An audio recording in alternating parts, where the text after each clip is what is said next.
It is January 2022 and it's freezing. Let's go to the garage. You hear that heater going? Obviously gotta have a cup of coffee because this cold is no good. But for today's video, we're gonna go back outside. And I'm gonna have to dig for my gas tank. I want to be working on the gas tank today. I'm gonna be reusing it just because I never had an issue with it. Nothing's wrong with it. So I'll have to go back here to my 62 GMC storage. I'll grab that.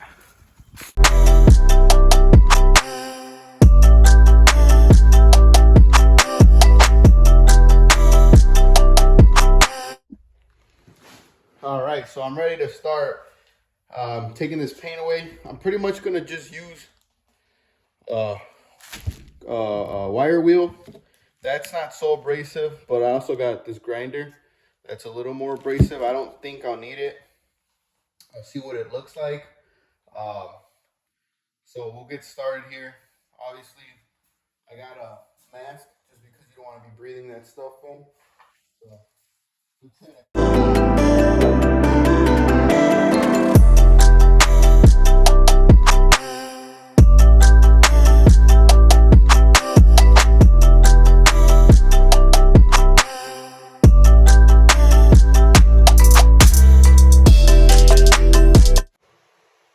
All right, so this is day 2 with this tank.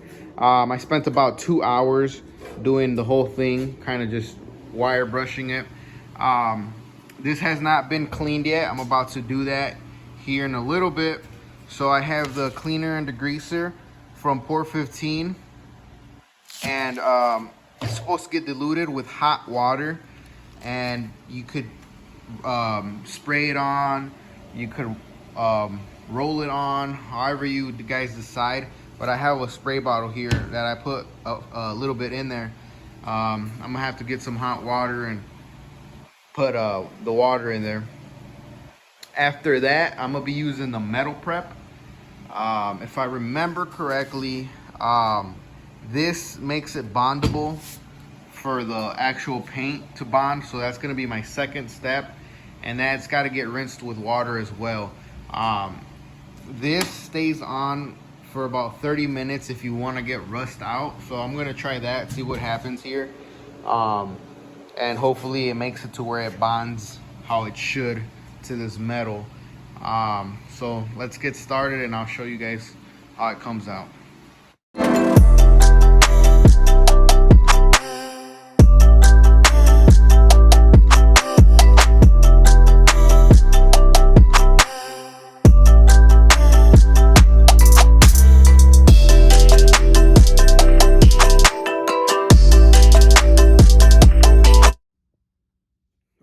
So we are back from the rinse.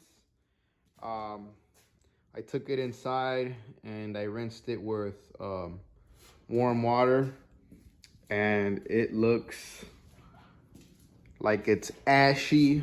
It looks like it's dry, and it gives it this like texture. So the cleaner and degreaser did its job. Right now I have this bottle now with some metal prep, and what I'm gonna be doing here is I'm gonna be applying that. I'm gonna be leaving that on for about half hour, just trying to get it soaked, and that I will have to go rinse again. And then once that's done and rinsed and dry, it should be ready for the paint. And let's remember, this metal prep is gonna make it bond better. So I feel like I don't need to sand it down. Sanding it down is not a bad idea, of course, if I wasn't gonna do that, and if it's gonna be like a car or something, yes, you're gonna sand it down and you're not gonna just try to brush it off with the wire wheel. But this is a little different. And that PR 15 is really strong, and it like bonds to like everything. So that's another plus on that. Real quick, if you guys don't decide to go with this POR 15, there is other things out there. What I used instead of this before, I used Purple Power, which you can find at the dollar store, and it's purple. And that works good as a degreaser. But I randomly bought this whenever I painted my trunk, so I have it laying around and I still have some, so definitely gonna use it. It works great though, so I do recommend it if you guys want to spend the extra money and get these things. I do recommend it. So let's get to it.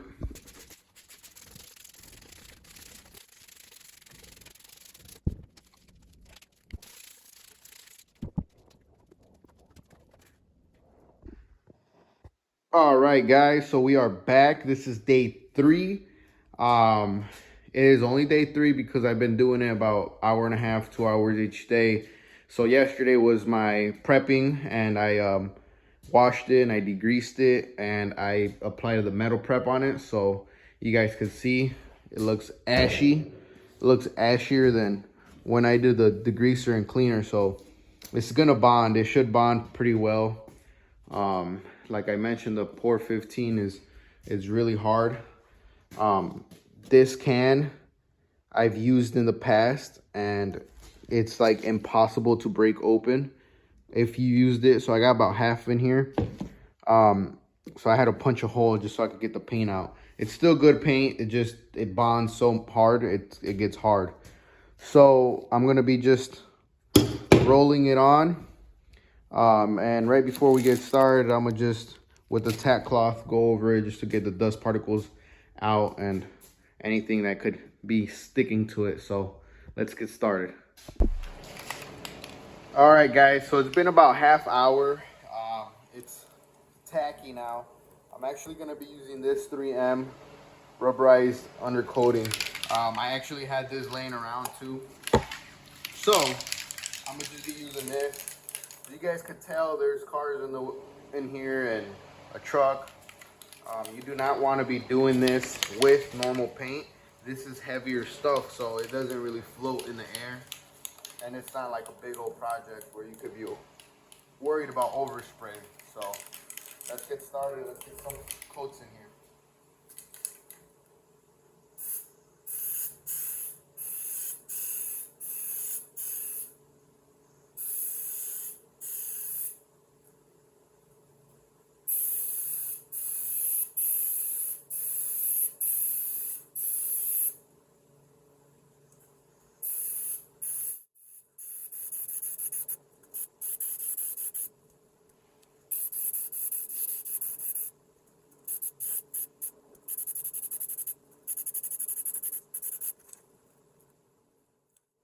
All right, guys, so there's the first coat. This thing looks even better.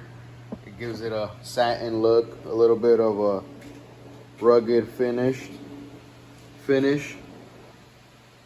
So look at that. It looks brand new, besides the little dents and stuff it has.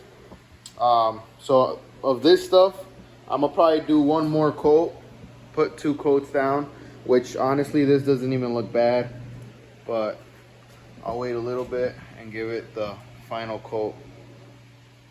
Look at that.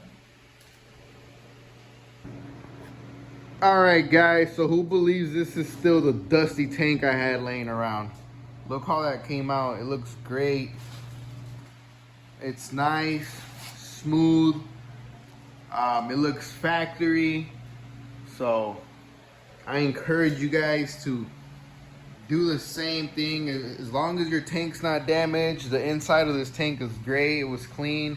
Nothing wrong with it. So instead of spending $200 on a new tank, guys, it took me a few hours, 4 hours, to turn it looking into this. So I encourage you guys to do the same thing if you guys have some free time. This was pretty much free, if you want to say. I've obviously bought all this with time, but it's just stuff I had laying around. So even if you don't want to do the the finish like that up top, you guys simply use a pour 15. And talking about this little can, I recommend you guys buying these little cans versus the big can. Small jobs, that's perfect. This big can or any can is kind of a hassle with this pour 15 to close and open. If you open it once, you're not gonna open it twice. So this is pretty much what happened here. But I did have that laying around, so still good paint. Decided to use it. I still have some in there, but I don't know if it's gonna live for too long. So guys, the next step after that is putting it into the trunk. Obviously got to clean that up, and I'm gonna be doing that X-mat on the trunk as well. But as of now, this is completed. The project's completed for the week. You guys go ahead and like, comment, subscribe, share it, watch it, put it on repeat. Get some views on here, and I'll be trying to post on the daily, not on the daily, I'm sorry, on the weekly. I'll try to be posting random things I do throughout the week. So I still got the whole project going, so there'll be plenty of content as long as I could get a little time here in the garage out of my day. So there you guys have it. I'll catch you guys on the next video.